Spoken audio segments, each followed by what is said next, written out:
Vem fazer da sua vida uma estrada colorida.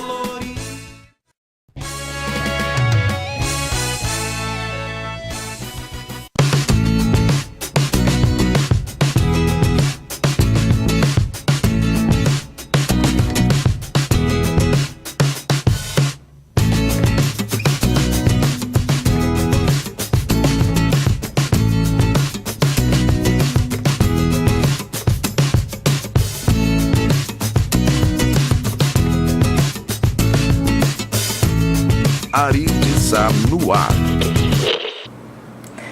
Boa noite, ouvintes, boa noite, internautas. Estamos de volta com mais um Aridizá no ar, um programa super interativo, levando muita informação e conhecimento até você através das resoluções de questões, um programa preparatório para o Enem, que acontecerá nos dias 24 e 25 de outubro deste mês. No programa de hoje, a gente vai abordar as ciências humanas e suas tecnologias. E temos dois professores aqui brilhantes conosco, né?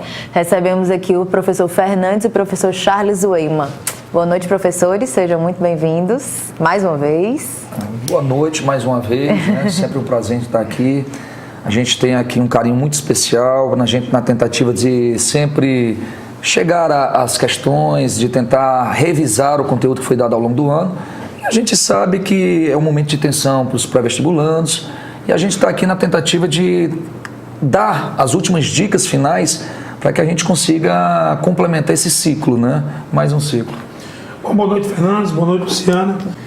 Aqui a gente de uma certa forma, a realização de sonhos, né, com esse momento que a gente tem contato com o aluno. A gente começa a dizer, o que é professor? A gente começa a questionar a nossa profissão e a gente vê que realmente o papel é de educar, é de construir pessoas, viu? É de formar cidadão.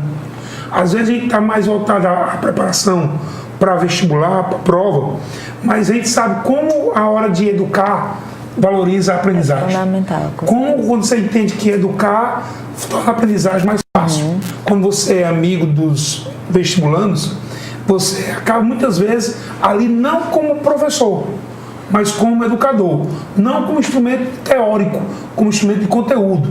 Mas para dizer que aquilo é importante para a vida dele. Que naquele momento ele tem que aprender aquilo para a vida. É uma etapa da vida que ele está passando e que a gente, professor, sente muito orgulho de participar nesse momento da vida. Esse momento de decisão de mercado de trabalho, de buscar uma profissão, de escolher a profissão não pela nota que ele tirou, mas ele buscar aquela profissão e buscar aquele desafio para atingir aquela nota, para atingir os 1000 pontos na redação, para atingir uma boa nota nas provas das diversas áreas de conhecimento. E aí realmente pesa a educação. Se a gente vê que aquela formação de casa, do pai que educa, é a profissão do professor que forma o aluno. E a gente acaba alimentando sonhos do aluno e educando, e até às vezes sendo duro na forma de olhar para ele. Como que dissesse, aprenda isso aqui. Até no papel, Luciana, de ele estar ali educando mesmo. Tem que saber isso aqui. Você olha com um olhar de educador, às vezes de punição. Você tem que saber isso aqui. Com certeza. Às vezes os professores são pais e mães dentro de sala de aula. Eles fazem um papel mesmo. Vamos lá começar com a perguntinha da noite, para você participar e concorrer aos nossos prêmios. Em que cidade latino-americana serão realizados os Jogos Olímpicos de 2016? Essa está muito fácil, né? Em que cidade latino-americana serão realizados os Jogos Olímpicos de 2016? Professores, alguma dica? Só pra gente, né? Só a título de formalidade. Uma cidade maravilhosa. Fortaleza. Uma cidade maravilhosa. Muito bem. Vamos começar? Professor Fernandes, questão número 1. A nossa primeira questão, ela envolve um assunto muito atual, que em 2015 se badalou muito. Começamos 2015 falando sobre isso. Questão sobre terrorismo, né? Então a gente começa falando sobre Charlie Hebdo, certo? E a questão da intolerância que nós temos em países europeus. A questão de número 1, ela está particularmente nos dirigindo ao Boko Haram, né? O grupo terrorista Boko Haram é um grupo sunita, um sunita radical, né? A expressão Boko Haram quer dizer que toda cultura não islâmica ela é um pecado, né? Então, essa expressão quer dizer basicamente isso. Então, na questão básica aí, é a questão da influência cultural que a gente começa a perceber a partir da Conferência de Berlim de 1885, onde os europeus fazem a chamada Partilha da África, né?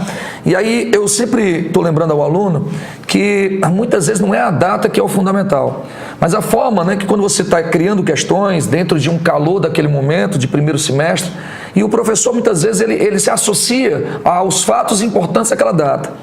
E a gente acaba elaborando, quer queira, quer não, questões em cima disso. Então, se você pega os 130 anos dessa Conferência de Berlim e faz uma analogia, Charles, com a Conferência de Bandung em 1955, há 60 anos atrás, nós temos duas características interessantes na geopolítica.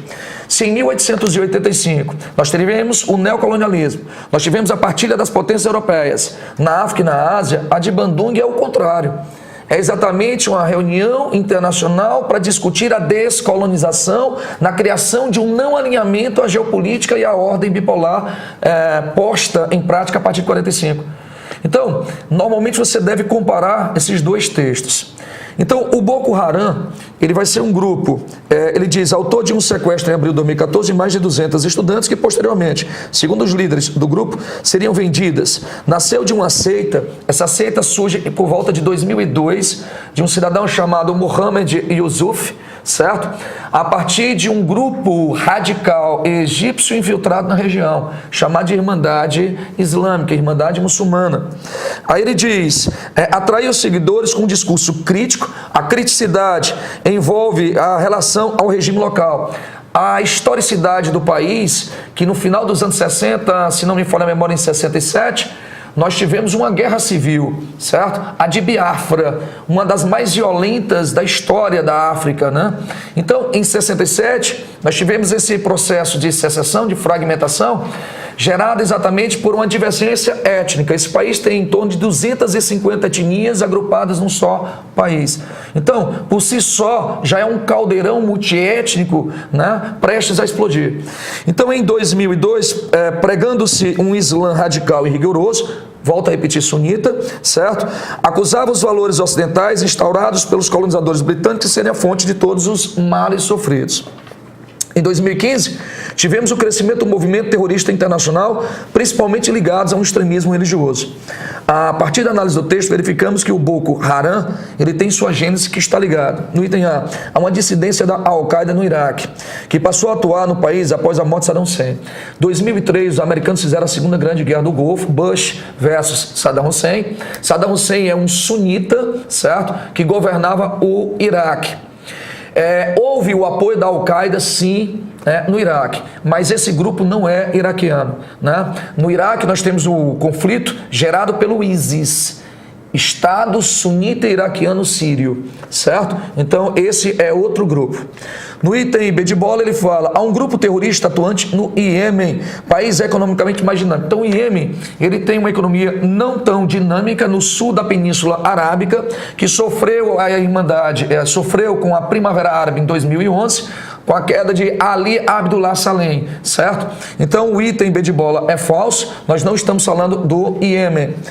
No item C, ele fala sobre uma seita religiosa sunita que atua no leste da Síria, com o objetivo de derrubar o governo de Bashar al-Assad, certo? E instaurar um governo baseado nas leis do Alcorão. Esse também é o ISIS, que é associado exatamente à região do Iraque, querem criar o califado sunita iraquiano sírio, certo? Gerando os conflitos e migrações.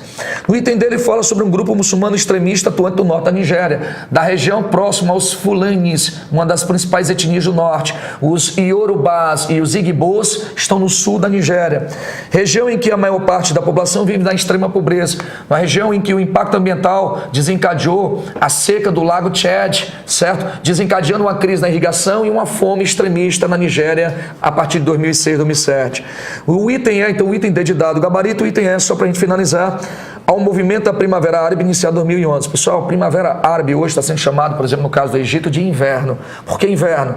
Porque o movimento que seria primaveril, de derrubada do regime militar em 2011, que derrubou Hosni Mubarak e colocou, através da primeira eleição da história do Egito, o presidente Mohamed Morsi, Ele findou em 2013 com a derrubada do presidente democraticamente eleito e uma nova eleição que voltaria o general Sisi, que comandaria o Egito. Então, os movimentos primaveris foram estancados por novos movimentos internos, endógenos, que derrubam o processo democrático, congelam o processo. Então, primeira questão, gabarito D de dado. Muito bem, professor Fernandes, muito obrigada. Então, para você que está em casa, questão de número 1, letra D de dado. Vamos lá, professor Charles, questão de número 5. Questão 5. Vamos lá. Questão 5 diz: a união entre ciência e técnica, que a partir dos anos 70 havia transformado o território brasileiro, revigora-se com os novos e protentosos recursos da informação, a partir do período da globalização e sobre a égide do mercado. Aí é importante saber que embaixo tem o autor. E o autor é quem? É exatamente Milton Santos. E aí você sempre olhar com essa ótica de quem é o texto. E saber que Milton Santos é o grande protagonista exatamente da ideia da tecnologia da informação, das evoluções tecnológicas. Os alunos que estão nos acompanhando estão lembrando da expressão técnico-científico e informacional, a evolução tecnológica, a evolução científica, a era das informações. Quando você traz isso, Fernandes está rindo de quê, Fernandes? É um bisu. Só não me diga que o gabarito é C, Charles. O gabarito não. É não, né? Não. Tá. Mas aí tem que lembrar de que para o Brasil, essa revolução tecnológica, você lembra da ideia de espaço globalizado. A globalização é maior fluxo de pessoa, capital, serviços e mercadoria. E aí onde é que entra, mas de uma forma bem teórica, onde é que entra a ideia do desenvolvimento tecnológico com Milton Santos? Ele vê exatamente na guerra que é toda aquela evolução tecnológica, a evolução científica vai chegar à sociedade civil e vai ser agente transformador do espaço. A construção do espaço depende exatamente dessa revolução das técnicas. Isso quando você traz para o Brasil, os anos 70, só para melhorar o nível do raciocínio, 70 no Brasil é a transformação de um modelo tecnológico fordista para um modelo tecnológico toyotista. As indústrias do Brasil, no caso da atividade industrial, que era do carro produzido em série, de um carro com um modelo repetitivo, com as linhas de montagem. Para conquistar o mercado nos anos 70, diante da crise do petróleo, a crise 73, o consumidor passou a ser mais exigente. Aí esse consumidor mais exigente vai ver que a indústria automobilística, inclusive brasileira, faz com que o carro do Brasil não seja só aquele carro com o mesmo padrão, porque isso não vai atingir o mercado consumidor. E aí tem que ter um carro com a linha popular e carros que não têm a linha popular. E aí é o que? É a flexibilidade da produção nos anos 70 com a produção do toyotismo. Você entendeu a ponte que eu fiz? Eu peguei 70, no caso Brasil, para mostrar a atividade industrial da indústria automobilística com a transformação exatamente tecnológica, que é impulsionada pela ideia do toyotismo e impulsionada pela ideia da flexibilidade da produção. E a tecnologia do etanol, né? A tecnologia do etanol. 70, as mudanças não serão só no espaço urbano, também serão no espaço agrário. O Brasil em 70 é o auge da revolução verde, é o auge da tecnologia no campo, é o auge das técnicas de ampliação do espaço agrícola para o cerrado brasileiro. A revolução verde em 60 e 70. O Brasil é a tecnologia de uma matriz energética, que é exatamente o Programa Nacional do Álcool, o Proálcool. E tem uma questão que mostra que nos anos 70, essa revolução tecnológica no campo se chama de Revolução Verde. E essa revolução tecnológica urbana, industrial, ela acompanha exatamente as transformações impostas pelo mundo globalizado, pelo mundo mais competitivo. Não esquece que a ideia de globalização, que o enunciado da questão fala, é que o mundo passou a ser mais competitivo. Então eu tenho que eliminar exatamente alguns custos, mas um produto mais qualificado, com um produto que tem a capacidade de atingir o maior mercado consumidor. Aí é exatamente sobre isso. Então olhe que ponte boa. Eu peguei 70, falei do mundo globalizado, a partir de 2000, mas que essa globalização, ela não começa só com aquela do Muro de Berlim ou com o mundo dos anos em 2000. O mundo globalizado fazia com que as indústrias já em 70 repensassem as formas de terceira produção. Revolução Industrial. A terceira revolução. a terceira revolução. É porque a gente está tão misuradinho. Terceira revolução. Hoje, numa sala, no lugar de colocar tecnologia, é revolução técnico-científica. Luciano está misuradinho, né, Luciano? Tecnologia, a revolução técnica. Eu botei só a sigla. Eu botei TCI. Porque aí tem questões, os caras botam só a siglazinha e você tem que entender como sendo a revolução, a terceira revolução. Por isso, o atual estágio de desenvolvimento científico e tecnológico que vem acontecendo no território brasileiro é dedicado por criar novas tecnologias. O Fernando bem lembrou a questão da produção do etanol e depois os motores flex. O auge é quando o Brasil fez o motor a biorevolução genética das transgenia, que tanto é nem gosta. Que também vai ser nos anos 60 e 70. Agricultura globalizada, né? Como se chama, né? Pronto, aí ele diz, é isso, o objetivo era aumentar a produtividade, baixar o custo de operação das empresas, então isso também é da atividade industrial, visando uma acumulação de capital. E aí sim é o espaço globalizado, o espaço mais competitivo, reduz os custos para aumentar o acúmulo de capital, que torna a questão 5 o gabarito, o item A. De maior robotização e desemprego estrutural. Aí é automação, eletrônica, informática, que é a revolução, a terceira revolução. Claro que isso aqui é algo proposital, assim, na primeira questão. Porque a primeira questão, nós sabemos que a prova é uma prova que fala de construção do espaço, da evolução do espaço. Olha, essa semana, todos nós estamos fazendo revisão, que nós estamos pensando como aula de véspera, é fundamental você ter as cronologias. Bom, saber o que foi lá no século XIX, século XVIII, XIX, XX, primeira, segunda e terceira revolução industrial, caracterizar cada fase dessa dentro de um contexto econômico e político. Você sozinho faz isso. Você bota lá 1750 a 1850, 1850 a 1900, 1900 a 1950. E você sozinha, aí você tem potencial para isso, para caracterizar cada fase dessa. Se não tiver essas fases, essas ideias prontas, elaboradas, então tem defeito. Dá tempo de corrigir com o seu professor esses defeitos, essa cronologia. E depois a cronologia do Brasil. De saber a cronologia desde pegar o Brasil colônia e dividir no Império e República e os governos. Se não do século XX todo, mas pelo menos do Vargas para cá. E inclusive com datas. Quer dizer, a questão, o erro, está na cronologia. Você pega o fato, o item está correto, mas não naquele contexto histórico, não naquela data. Então, aqui o objetivo era esse: encaixar o aluno dentro de um contexto que ele sabia que somos dos anos 70. Olha como eu fui feliz, 70. E o cara tinha que saber que em 70, para o Brasil, é um pouco dessa revolução do Fordismo. Não é Brasil. Não é só Brasil, viu? 70, essa mudança do Fordismo para o Toyotismo, é mundo. Porque é quando o mundo, para ser mais competitivo, em 70, tem que ter flexibilidade para vender o mercado produtor e o mercado consumidor. É verdade. Pronto, beleza. Questão 5, gabarito item A. Item A, muito bem. Professor Charles, muito obrigada. Então, para você que está em casa, questão de número 5, o gabarito é o item A de Aridiçá. Vamos lá, professor Fernandes? Bora. Questão de número 2. A questão número 2, ela é uma questão que está sendo discutida por todas as áreas de conhecimento. Eu comecei com uma poesia do Vinícius de Moraes, que o texto fala sobre Rosa de Hiroshima, né? Então, a Rosa de Hiroshima, ele vai falar sobre todo o efeito devastador da bomba nuclear do dia 6 e 9 de agosto de 45, que marca o fim da Segunda Grande Guerra Mundial, certo?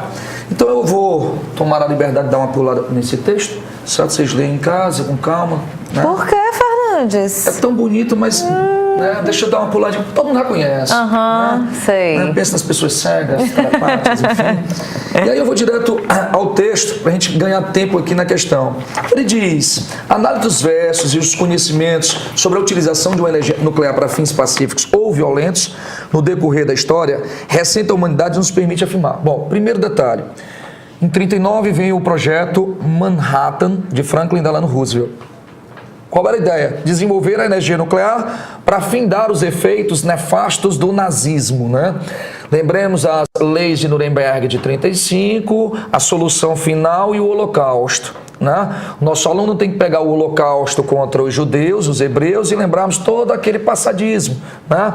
A questão dos hebreus, né? A palavra hebreu, Charles, quer dizer povo do outro lado do rio. É quando, durante o período da Antiguidade, nós tivemos assírios, caldeus babilônicos, assírios e sumérios lutando pela terra fértil, né, da região do rio Tigre e Eufrates. E aí os hebreus migrarão para além do rio Jordão, atingindo a Palestina. E dali eles vão sofrer com a seca, região árida, chegarão ao Egito, onde serão escravizados pelo faraó, vem o êxodo. No ano de 586 anos a.C., por volta, Nabucodonosor, rei dos babilônicos, domina a região, a primeira diáspora. No ano 70 depois de Cristo, né, depois vem Ciro, rei dos persas, liberta esse povo. E aí no ano 70 depois de Cristo, os romanos fazem a segunda diáspora. E o povo judeu se dispersa. No final do século XIX virá o movimento sionista, que é o regresso através dos kibbutzim, financiado por um capital internacional judeu. Então eles voltam a sua Canaã, a terra da Palestina. Em 1918, findada a Primeira Guerra Mundial, os ingleses fazem um acordo na Declaração de Balfour, apoiando a volta dos judeus. E em 1935, os nazistas na Alemanha vão perseguir esses judeus através das leis de Nuremberg, caçando inclusive a sua cidadania judaica. E aí vem a solução final, que vai ser tomada em reunião em 41, e aí vem o Holocausto, que é o extermínio judeu. Certo? Então, é esse o quadro que a gente deve lembrar. Quando eu falo dessa energia nuclear, o projeto Manhattan de enriquecimento de urânio tinha a finalidade de criar uma bomba, né? E aí você tem a questão da base de Los Alamos no deserto do Novo México, onde o Oppenheimer iria ser o cientista encarregado disso. Quando a bomba esteve pronta, certo? A Alemanha estava rendida em abril de 45. Então, nessa brincadeira, a bomba seria testada no Japão 6 e 9 de agosto. É o início de uma era nuclear. Mas a bomba da paz, lançada sobre o Japão em 45, finda os 70 anos da Segunda Grande Guerra Mundial, Conferência de Yalta em fevereiro de 45, fim da Liga das Nações, antiga ONU, cria-se ali o dia D, eles planejam um ataque final à Alemanha. Nós temos a Conferência de Potsdam em agosto de 45, na divisão da Alemanha, e em outubro de 45, na Carta de São Francisco, será criada a Organização das Nações Unidas. 70 anos da ONU. Então, ONU me lembra direitos humanos, Assembleia Geral, Secretariado Geral, me lembra o Tribunal Internacional de Haia na Holanda, me lembra o Conselho de Segurança e a ideia dos países permanentes e a ideologia da revisão desses países permanentes, o chamado G4. Quando a gente fala desse período, a gente está iniciando a Guerra Fria. A Guerra Fria me lembra a bipolaridade, que aí a gente já tem tudo isso marcado em sala de aula, certo? Eu quero só lembrar vocês que quando eu falo hoje da questão nuclear, eu vou para os anos 70, o Tratado de Não Proliferação Nuclear, e a gente finda em 2005 com Mahmoud Ahmadinejad e Ayatollah Ali Khamenei do Irã, que vão iniciar o enriquecimento de urânio, né? O enriquecimento de urânio 235 no Irã, desafiando a ONU e o Tratado de Não Proliferação. Há 10 anos atrás, exatamente, Estados Unidos e Irã teriam mais um acirramento. A relação se torna mais ácida, né? Eu digo mais ácida porque em 79, quando houve a Revolução Iraniana de Ayatollah Khomeini derrubando Shah Reza Pahlavi, houve a ruptura nas relações entre Jimmy Carter dos Estados Unidos e o presidente iraniano. Há 36 anos eles romperam. Engraçado que uma das grandes heranças do governo do Obama é a reaproximação com o Irã, costurada em 2014 e findada em 2015. Então, rapidinho a questão no item A. No item ele diz o lançamento da bomba atômica representou um ato imediato de retaliação dos Estados Unidos ao ataque japonês de Pearl Harbor. Primeiro, não foi imediato.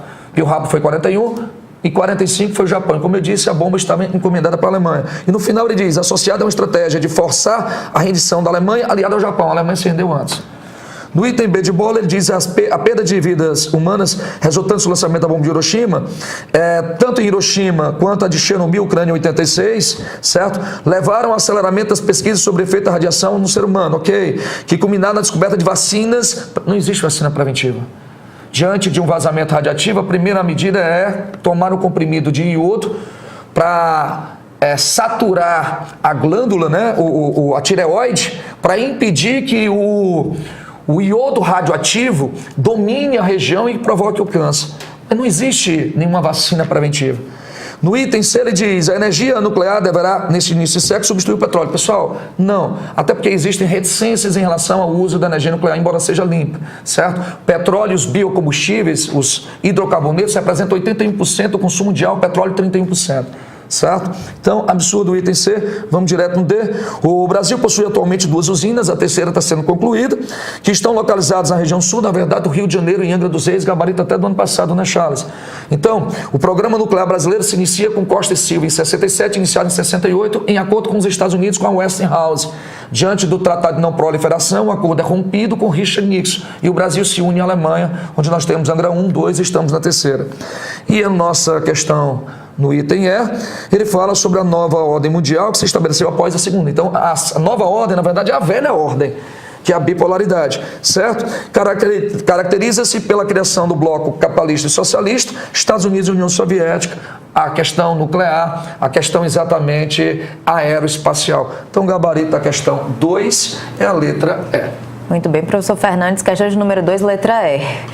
Muita coisa, né? Tem que respirar. Estão te chamando aqui de máquina, viu? No chat. Muita informação em muito pouco tempo, né, professores? Mas é isso mesmo, é muito conteúdo em uma questão só, né? A gente está tentando revisar o máximo que a gente pode, né? A gente não puxou para a questão. Não, com certeza, com certeza. Não se fala dos programas de hoje, é a cor nuclear. Os problemas, né? É muita coisa. Vamos para a questão de número 6? Vamos lá, professor Charles. 6. Esta terrível realidade do sertão, tendo como pano de fundo o problema da terra. Aí já mostra que o pano de fundo é a questão fundiária, né? Constanciado no absoluto domínio do latifundiário sobre a grande massa camponesa, secundava esta sua desgraça a seca inclemente e devastadora do Nordeste. Seus 2 maiores inimigos, aí já mostra que são os maiores inimigos, a seca e a questão fundiária, que é a questão, a gente até brinca, Bizuzinho, que a questão é a seca com a questão da cerca, com a questão do latifúndio, a questão, portanto, da improdutividade da terra, a concentração de riqueza, de poder, com a diferença, a seca é periódica, passa, a ação dos proprietários é permanente, eterna, não acaba nunca. Por isso, famílias inteiras e retirantes, náufragos da penúria e da seca, ganhavam as varedas e seguiam para Canudos. Aí está bem agora o que o texto quer. O texto mostra a relação da seca com a questão fundiária e os nordestinos que fugiam da seca, fugiam dos latifúndios, à busca de uma terra prometida, a nova Canaã, a Canaã de Moisés, ele diz aí. Bom, a cidade top de Thomas Moros, igualdade justa, igualitária, justa, farta e pacífica, é feliz. Vinham alegres de tudo, Canudos em nome de mágico. O paraíso que narrava na Bíblia, descido agora do céu, plantado aqui na terra, à nossa disposição dos sertanejos. Esse texto é exatamente tirado de quem? Da obra do Antônio Conselheiro, né? Ou pelo menos extraído, Beato, né? extraído da Guerra de Canudos, né? Beato, o cearense Antônio Conselheiro. Questão aí que ele pode valorizar o problema fundiário, porque os que seguiam o Beato Antônio Conselheiro, eles não fugiam da seca, eles fugiam dos problemas fundiários, não só da seca, né? Fugiam dos problemas fundiários, porque encontravam lá a ideia de uma terra prometida, a nova Canaã de Moisés. E é interessante os assentamentos. Quando a questão é agrária, a gente diz que o primeiro grande assentamento do Brasil de uma reforma social no campo é exatamente Canudos. Quem chega a Canudos tem condição de produzir e o que produzir em excesso ainda pode comercializar, ainda pode vender. O couro era comercializado. O que confronta o interesse dos coronéis do local.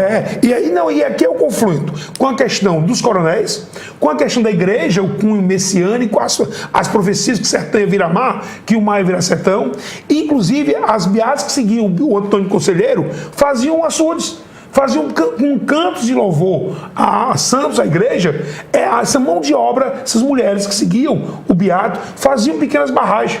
Como quem dissesse, o problema é que não se faz barragens, o problema é que não se faz açude. E isso está entrando em conflito com a ideia do império, mostrando que os açudes iriam aliviar o problema da seca. Vale lembrar que nesse contexto aí, nós estamos falando de quem?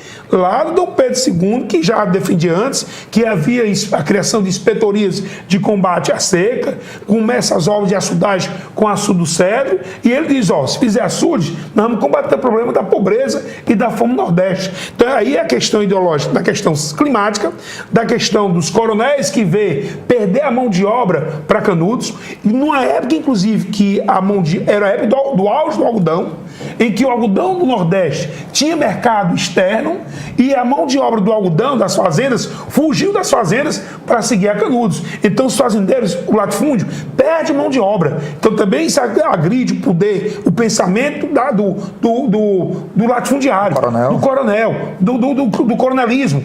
E ainda a questão de ter lá eu brinco às vezes de estado paralelo. Não, pagamento de tarifa, de imposto. Então ele entra em conflito com a igreja, entra em conflito com o coronelismo, entra em conflito com o império, e aí vê as expedições para destruir exatamente Canudos. E aí duas expedições são derrotadas, aquele raciocínio que é interessante, duas são derrotadas, e aí a terceira expedição manda o Euclides da Cunha, que tinha prestado serviço ao exército, tem noções de topografia, noções de viver numa região hostil. Por que as expedições... Oficial do exército. Por que as expedições foram derrotadas? Será que é porque eles não conseguem conviver com a hostilidade do sertão? Será que é a topografia que torna um ambiente pouco... ambiente hostil, né? Não, a topografia tem como criar... como surpreender. Se tem dificuldade de surpreender Canudos, por causa que a topografia suave... estratégica, né? A questão estratégica, militar. E aí é quando vem exatamente o massacre, e que Euclides da Cunha vivencia o massacre e depois produz a obra Os Sertões. Falaste dos açudes, eu me lembrei daquela questão da Lei da Competência 1, que fala sobre cultura. A cidade que alagou a cidade e matou a memória de um povo. E a gente viu isso aqui. A barragem de Sobradinho. A barragem de Sobradinho. Patrimônio imaterial. Aí você vai aí com a questão das hidrelétricas. Meu amigo, a questão de número 6, eu não puxei o raciocínio para falar do impacto bom do patrimônio e o ano de seca. E nem do êxodo, não, né? E seca. Hoje a arquitetura lá da Canaã aparece os restos da igreja. Bom, como aparece no Ceará, os requisitos da igreja lá da Jaguaribara. O que aí entra com a questão da paisagem, da paisagem cultural e do lugar, da afetividade. Aí tem questão para ele explorar um bocado. Com base na análise do texto, assim identifique seu tema central. Combinação da seca com a questão da grande propriedade, os dois maiores inimigos do sertanejo. Inclusive, o texto dava a entender sobre isso. Responsável pela formação do Arraial de Canudos. O gabarito é o item B. Professor Charles, eu estou na dúvida aqui de quem consegue fornecer mais informações por minuto. Se é o professor Charles ou o professor... Vou lançar uma enquete. Vou lançar. Fernandes e eu estamos filtrando o conteúdo. Estamos filtrando. O que vai dar tempo de dizer? Eu tenho certeza. O que vai dar tempo da informação? É muita coisa. Porque está aqui. Olha, eu tenho certeza que o Fernandes furtou algumas ideias de comparação dos acidentes de Fukushima, os impactos, o programa nuclear europeu, a desativação do programa nuclear do Bom. E aqui eu tentei não falar do patrimônio. Fica se segurando, né, professor Charles? Fica se segurando. Vamos lá, então, para você que está em casa, questão de número 6, letra B de bola é o gabarito. Lembrando, só a perguntinha da noite rapidinho: em que cidade latino-americana serão realizados os Jogos Olímpicos de 2016? Vamos lá, professor Fernandes, questão de número 3. Bora, questão de número 3 é outro aspecto da política internacional adotada pelo Barack Obama, né? Questão número 3 fala sobre a reaproximação do governo dos Estados Unidos com Cuba, né? Fala-se desse diálogo 53 anos após o rompimento das relações diplomáticas entre os dois países. Dentre as expectativas que foram geradas até o fim do embargo econômico, comercial e financeiro imposto a Cuba pelos Estados Unidos em 62, né? Esse embargo foi estabelecido pelos Estados Unidos, pois, no item A Organização dos Estados Americanos, a chamada OEA, criada em 48, certo? Estabeleceu uma ruptura com os princípios democráticos, absurdo, né? Apoiou a Revolução Cubana, absurdo. Vamos lembrar da política de Theodore Roosevelt no final do século XIX, a do Big Stick, que os americanos tentam garantir e resguardar para si o quintal latino-americano. Naquele final do século XIX e início do século XX, os americanos se acham no direito, certo, de defender os seus interesses e, ao mesmo tempo, ir de encontro aos interesses europeus. E aí Cuba é um desses pontos de interesse internacional. Cuba, uma antiga colônia espanhola, será tornada independente por pressão norte-americana em 1903, e a partir daí é resguardado o direito americano através da chamada emenda Platt, para que os americanos controlassem Cuba e interviessem em Cuba à medida que achasse necessário. Esse período finda em 1935 E aí os americanos conseguem colocar no poder Fulgêncio Batista. Posteriormente, Fulgêncio sai do poder, é substituído e, consequentemente, volta ao poder num golpe. Apoiado, claro, pelo interesse americano. Então, Fulgêncio Batista, o ex-ditador cubano, tem um apoio americano respaldado pelos Estados Unidos. Final dos anos 50, Ernesto Che Guevara e Fidel fazem uma revolução de caráter nacionalista. Nacionalista, não é comunista, certo? Ou seja, o interesse dele é desapropriar as empresas multinacionais e tornar da nação aquelas propriedades. Esse processo é em 1959. E aí vem uma pressão sobre o presidente americano Dwight Eisenhower, no momento que a União Soviética lançava o seu programa aeroespacial. E a NASA estava sendo constituída em 58. Em 61, o novo presidente John Fitzgerald Kennedy ameaça invadir Cuba. É a tentativa de invasão à Baía dos Porcos. Cuba, com medo exatamente da potência Estados Unidos, se alinha ao governo de Nikita Khrushchev da União Soviética.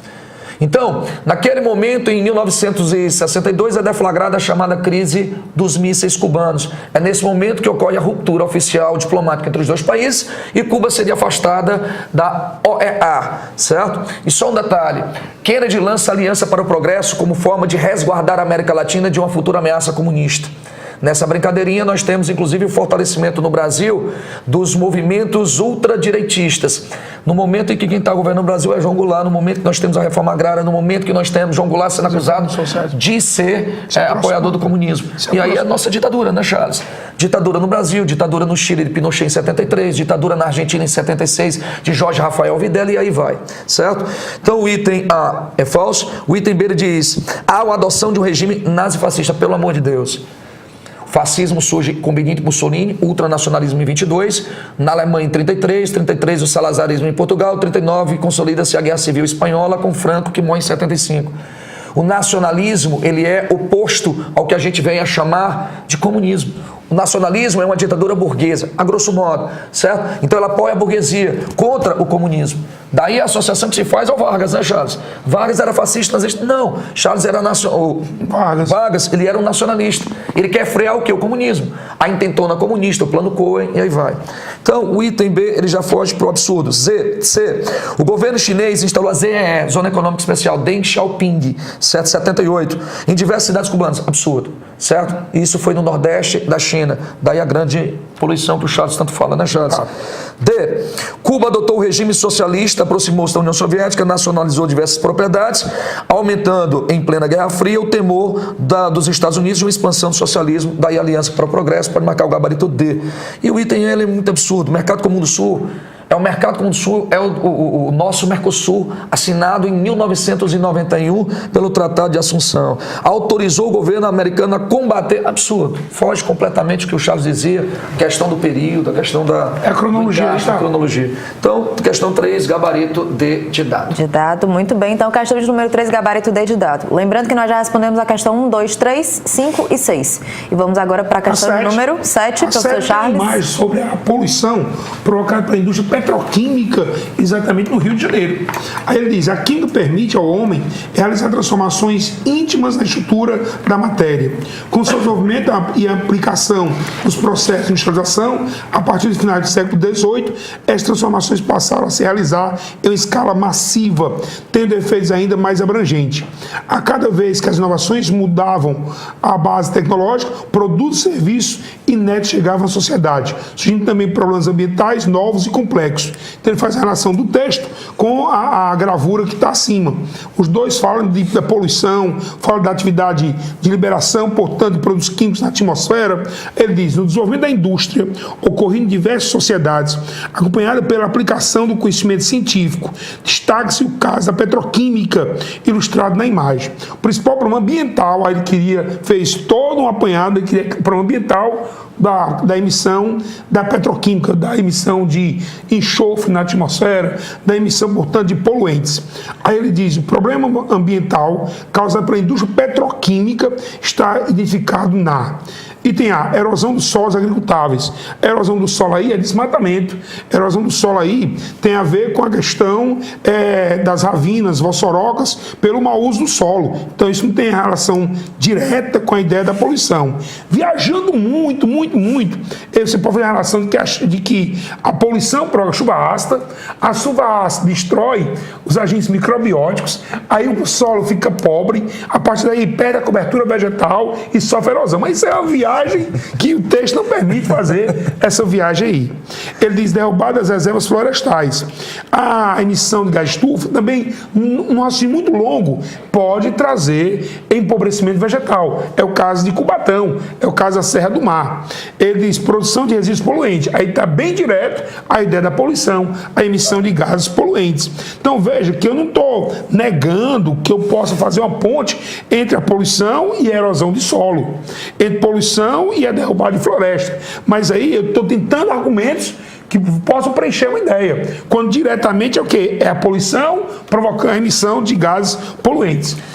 Sim, Fernando. Deixa eu te dizer uma coisa. E se eu tivesse... Aqui é a indústria petroquímica. E se eu tivesse apenas o vazamento do navio petroleiro? Nós teríamos um fenômeno que a gente chama de maré... De maré negra. Pronto. Aí outro tema bom de prova. A poluição. E agora, esse tema pode aparecer porque os Estados Unidos recebeu as indenizações milionárias, né? Exatamente lá do vazamento no Golfo... Da British em petróleo. Mais de 2 bilhões, acho que é 2 bi. Bom, a maior indenização por vazamento de petróleo, e aí é o impacto sobre os bancos de vida marinha, mangues, as reentrâncias, os golfos, pode ter uma questão boa. O impacto da poluição sobre exatamente do vazamento de petróleo. Aí ele falou sobre poluição atmosférica, poluição por vazamento de petróleo. Questão 7, o gabarito é o item C. Muito bem. Então, o professor Charles respondeu a questão de número 7, gabarito item C. Professor Fernandes, vamos lá, questão de número 4. Vocês querem respirar um pouquinho? Bora responder logo, né, Charles? Vamos para a questãozinha 4. Pode fazer tranquilo. Ô, Sara, a questão número 4 é uma questão que a gente tem até um medo, um receio, né? Medo não, a gente tem até esperança que caia como uma temática de geração. Então, há essa expectativa. As migrações, a mobilidade internacional. Segundo a Organização das Nações Unidas, né, até 2013 nós tínhamos aproximadamente 231 milhões de pessoas morando fora do seu local de nascimento. Então são migrações internacionais. Qual é o principal motivo dessas migrações? Trabalho. 60% dessas migrações vão em busca de países do norte, historicamente falando. Mas eu quero só lembrar vocês, Charles, tem uma coisa interessante das migrações. A maior parte dos refugiados não estão em países envolvidos, né? É uma coisa, estão em países nesse momento eles estão correndo muito para cima da Europa, pela proximidade do mar Mediterrâneo. Mas tem esse detalhe, o Brasil é uma fuga nesse momento interessante de africanos, região de Mianmar, certo? Mas uma coisa que me chamou muita atenção é que se eu fizer um levantamento entre 2000 e 2010, 7 entre cada 10 imigrantes buscavam os países do norte. Estranhamente, de 2010 a 2013, os países do sul começam a receber muitos imigrantes. Isso é lindo. Acho que isso é maravilhoso, viu? País sul-sul. E outra, a questão das migrações para o Brasil. Os haitianos que vieram, como vieram influenciados pelo tremor, o Brasil entende que refugiados é aqueles que fogem de conflitos étnicos, problemas econômicos, sociais e políticos. Como vieram fruto dos tremores, o Brasil não trata, em termos constitucional, os haitianos como refugiados. Até porque isso é um tratado de 51 da Acnu, que cuida exatamente das questões dos refugiados. Mas por que esses caras estão vindo agora para o sul? Tem um detalhe interessante que a gente às vezes passa por cima, né? Em 2009 estourou a grande crise mundial. Diante da crise mundial, quais foram os principais países afetados? A União Europeia, os PIGs, Portugal, Irlanda, Itália, Grécia e Espanha, atingindo a zona do euro, a União Europeia, e atinge em cheio quem? Os Estados Unidos. O furacão da crise foi os americanos, quando em setembro de 2008, o grande banco investidor internacional Lehman Brothers quebrou. E aí ocorre um processo de reversão dos fluxos migratórios. Agora é sul e sul. Uma outra coisa que nos chama muita atenção quando se fala nisso é que existe aí uma questão interessante sobre um contraponto nessas migrações. Qual é o grande contraponto? Se fala numa globalização, numa abertura, numa desregulamentação do Estado, numa desnacionalização. É engraçado que diante desse fato, quando se fala em globalização e migrações, crescem as barreiras. Um outro contraponto interessante é a Europa passou e já fechou há muito tempo sua janela demográfica. Então, o crescimento da economia europeia depende da entrada dos imigrantes. Mas, ao mesmo tempo, eles estão barrando a entrada desses estrangeiros. Existe uma coisa interessante que eles estão escolhendo o imigrante. Daí a ideia da fuga de cérebros. Só a mão de obra qualificada é requerida pelo europeu. Isso evitaria, e eu vi agora a Suíça, que tem 27% da sua população de estrangeiros, se não me falha a memória, é o país que mais tem, em termos percentuais, estrangeiros do seu país, a Suíça. Ele está querendo pressionar a União Europeia para fechar essas fronteiras. Certo? Ele pede exatamente que se limite a quantidade de pessoas, até porque isso já está afetando a questão da moradia, a questão do seguro-desemprego, o assistencialismo público, ou seja, estão querendo fechar as portas para o imigrante para que a gente possa respirar economicamente na Europa. Contrapondo as ideias. Contradição, né? É interessantíssima essa contradição. Bom, na questão aqui ele diz assim, existe a chargezinha em que os senhores estão vendo a galera fugindo da África. Professor, por que da África? Primavera Árabe 2011. Líbia, Tunísia, Egito. Oriente Médio, crise entre judeus e palestinos, que mais uma vez volta à tona. Ano passado nós já tínhamos o ataque. Questão da Síria de Bashar al-Assad, a questão do Iêmen de Ali Abdullah Salem, a questão do Irã e a pressão na Turquia, naquela população dos curdos, até pela proximidade. Então, existe aí, embora eles estejam dentro de o que a gente chama de refugiados, que o Charles falou agora há pouco do Tratado de Genebra de 51, né, os europeus estão querendo mesmo assim fechar as fronteiras. Com base nesses conhecimentos relativos à temática na figura, é correto a gente afirmar: a crise econômica e a instabilidade política na Europa tem promovido a emigração forçada. Absurdo, certo? Ninguém está emigrando forçado. Forçados são os escravos, certo? Esse tipo de imigração século XXI é espontâneo. No item B, apesar dos recentes naufrágios ocorridos próximo à Itália evidenciarem a grave situação em que vivem milhões de africanos e árabes, né? As medidas apontadas pela União Europeia são relativas ao aumento da fiscalização de fronteiras. É perfeito. Só um detalhezinho, só para fechar. Lembro-me de Silvio Berlusconi, em 2001, na Itália, abrir a fronteira da Itália para receber líbios, ex-colônia exatamente italiana, por conta da perseguição de Muammar Gaddafi. E o ex-presidente francês, Nicolas Sarkozy, pressiona o seu colega, primeiro-ministro italiano, para ele fechar a fronteira. Então, fechando a fronteira, literalmente. Venas, nessa questão da migração, é fundamental que você, vestibulando, observe os mapas para saber as setas das migrações, quem está saindo da África, por onde está entrando na Europa, quem está saindo da Ásia, por que está entrando pela Turquia, porque essa parte geográfica pode ser uma questão que ele quer na prova. De onde está saindo e qual a porta de entrada. Por que a porta não é Marrocos? Por que a porta não é Ceuta na Espanha? É porque a porta está monitorada, está fechada? Por que é mais fácil entrar pela travessia cruel, aberta do Mediterrâneo, e não pelo estreitozinho lá? Onde é que está tendo o foco dos conflitos? Onde é o foco dos conflitos? Então, olhar o mapinha com tranquilidade, com humildade. Olhar a sede das migrações, quem está saindo da Síria, quem está saindo da Líbia, quem está saindo do Iraque, quem está saindo do Afeganistão, porque o caminho do Afeganistão é por cima, entrando na Turquia, porque o cara encontrou a Turquia como caminho para entrar exatamente na Europa Social. Então ele vai mostrar exatamente isso, questão boa. Aí tem que revisar tudo. Questão de número 8, Luciano, vamos lá pra também gente é de migração. fechar. Ótimo. Por quê? Porque tem uma habilidade lá que é migração. Todo ano tem questões de migração. Todo ano cai, então pronto. Então você quer o dica, revise bem migração.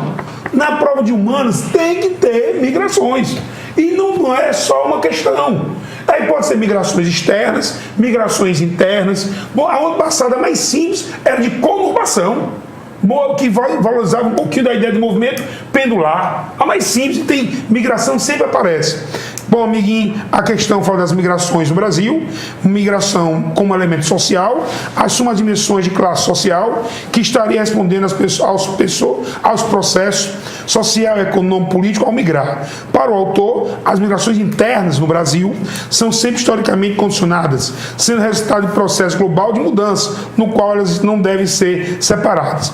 Partindo da realidade brasileira, o fenômeno migratório atual assume novas feições. Hoje, uma característica importante das migrações no Brasil internas é que as maiores correntes migratórias não são em direção às metrópoles, são em direção às cidades de médio porte. Aí, de novo, entra na questão exatamente do desemprego nas grandes metrópoles e as cidades pequenas, de médio porte, que podem dar maiores subsídios. É a desmetropolização que se chama tanto, né, Charles? Isso. Posso associar isso à Constituição de 88? Sim. A maior autonomia dos municípios e a atração industrial a partir da política de guerra fiscal. E para o interior do Cerrado, as agrovilas. As agrovilas, em direção ao Cerrado, as agrovilas. E em direção ao interior, a política de incentivo fiscal. As cidades menores, elas podem dar uma isenção maior. Elas podem, daí você vê isso a nível de Ceará do mesmo jeito. As indústrias vão para cidades de médio porte. A nível de Brasil, você vai perceber exatamente a interiorização da indústria para superar a crise dos anos 80. E essa interiorização da indústria vai criar nos centros regionais boa oferta de mercado de trabalho. E aí a imigração, quem vem para as grandes metrópoles, encontra essa oferta de trabalho nos centros regionais, nas cidades de médio porte. Na questão boa sobre migrações internas. Que aí a gente fala sobre essa questão da desmetropolização. A gente fala aqui no Ceará, por exemplo, da crescimento Sobral, na mesma região noroeste, Juazeiro do Norte, no sul do estado do Ceará. É interessante a gente lembrar que dentro desse processo a gente desafoga um pouco uma questão interessante das grandes cidades, inclusive de mobilidade, de periferização, de afavelamento, de submoradias, de marginalidade social. Ele pode até querer algum aspecto benéfico que isso trouxe para os grandes centros, para as grandes metrópoles. Mas a gente sempre acha que aí ele deve mostrar por que o caminho para os centros regionais. É a política de incentivo fiscal, as indústrias encontraram a fragilidade nas leis trabalhistas, fragilidade nas leis ambientais, encontraram os municípios com maior isenção de imposto. Terreno barato. E criam toda uma estrutura. Isso, pessoal, é a nível nacional. Nessa questão 8, a gente pode chegar e puxar nesses movimentos internos o êxodo rural. A gente viu aqui, o Charles não quis entrar aqui no assunto da seca, sobre, por exemplo, a Raquel de Queiroz e o 15, a seca do nordestino para o ciclo da borracha no final do século XIX. Sim. Nós temos o movimento pendular e nós temos o transhumânico, né, Charles? As migrações, você tem que olhar com os conceitos de êxodo rural, êxodo urbano, transhumância e movimento pendular. As migrações, mas isso, cronológico. Você tem que saber quando aquilo aconteceu. Tem alguns que entendem, isso aconteceu para a Amazônia, mas ele não sabe quando aconteceu. E aí vai o cara coloca borracha num período que não é aquele... Século XX, né? Que ele bota a borracha e o cara bota a seta. Mas bota a seta que não era para o Acre.